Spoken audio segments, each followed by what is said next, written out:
सर्वप्रथम सेवाहरू अनि गुड मर्निङ भन्न चाहन्छु। आज हामीहरू धरानचार खैरेनी टार यो काठेपुलको नजिकै यो आज हामीले जीसीबी लगाइसकेका छौँ। यहाँ चाहिँ हाम्रो यो फोहोर मैला पानी ट्रेनको बगेको आउने भएकोले गर्दा यसलाई सफा अनि सुधारको लागि हामीले यहाँ धरानचारका वडा अध्यक्ष धनबहादुर राईले मेसिन बोलाइसक्नु भएको छ। त्यसैले हामीले यहाँ मेसिन ल्याउने काम सुरु गरिसकेको छ। अनि हाम्रो यो बर्खायाममा चाहिँ फोहोर मैलादेखि लिएर मच्छर चाहिँ नफैलियोस् भनेर चाहिँ यो पानी पटाउन लागेका हौँ। र केही समयपछि चाहिँ यो ठाउँमा शौचालय पनि बन्दैछ है। शौचालयको लागि पनि यो ठाउँमा चाहिँ तयारी हुँदैछ। ल नमस्कार अध्यक्षज्यू, आज धरानचार खैरेनी टारमा त अनि बिहान बिहानै मेसिन आइराखेको छ। यो चाहिँ यो यताबाट आएको यो पुरानो वडा मार्गबाट आएको पानीको यहाँ जम्यो।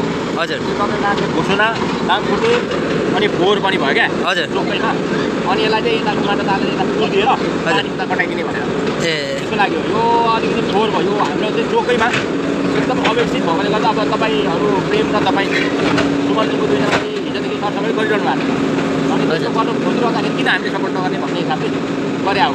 अनि अब यो यति गर्दाखेरि यहाँ पनि मच्छरहरू तपाईँको चाहिँ घोसनाहरू पनि हट्छ। हजुर, अर्को चाहिँ अगाडि यो अगाडि मान्छेले यो हेर्दा चोकमा अरू सबै भइसक्यो। अब हामीले त्यहाँ किराले घरको पनि पेन्टिङ गरिसक्यौँ। यो रोड पनि अब चेक भइसकेको छ होइन। त्यो हिसाबले गर्दा यो पनि पुरा गर्नुपर्ने छ। अब निकट भन्छ यहाँ शौचालय बनाउनु पर्ने सार्वजनिक शौचालयको आउँदा त अब हामी चैतदेखि लगभग सुरु गर्छौँ होला। त्यो हिसाबले गर्दाखेरि अब यो तयारी गर्दै पनि गरेको। ए भनेपछि आज यो पानी कटाउने फोहोर मैलालाई मुक्त गर्नुको लागि स्वयं मेसिन बोलाएर चाहिँ आज यसरी कार्यक्रम जे पनि यहाँ फालिदिने। हजुर, हस् त, धन्यवाद।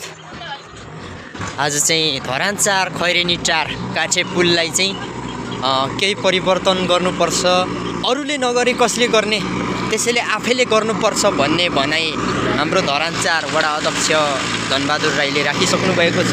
त्यसैले यो हिलोमा चाहिँ जति पनि फोहोर मैलादेखि लिएर मच्छर फैलिने भएको कारणले गर्दा यो हिलोलाई चाहिँ मेसिनले माटो तानेर पुर्दैछ।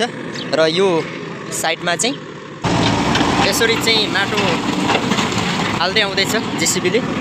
अनि स्वयं यता वडा अध्यक्ष अनि यस टोलका गाउँका जनप्रतिनिधि आमा बुवा तथा दिदीबहिनीहरू पनि स्वयं उपस्थित हुनुभएको छ। हाम्रो कार्य चाहिँ यसरी अगाडि बढिराखेको छ है। सम्पूर्ण जनप्रतिनिधि र सम्पूर्ण मेरो नेपथ्य लिम्बू भिडियो हेर्ने सम्पूर्ण दर्शक श्रोताहरूले साथ र सपोर्ट अनि माया गरिदिनु होला। र यहाँ चाहिँ पहिल्यैदेखि फोहोर सङ्कलन गरेर चाहिँ जलाउने कार्य हुँदै आएको थियो। अब यसबाट चाहिँ हामीले यो फोहोर मैलालाई पनि मुक्त गराउने हामीले योजना बनाइसकेको छौँ। र यो ठाउँमा चाहिँ हिजो बिहिबार 22 गतेदेखि नै सरसफाइ गर्न थालेका छौँ। अब यो खोलाको जाली हामी दिनहुँ लगातार बिस्तारै बिस्तारै सरसफाइ गर्दै अगाडि बढिराखेको छौँ।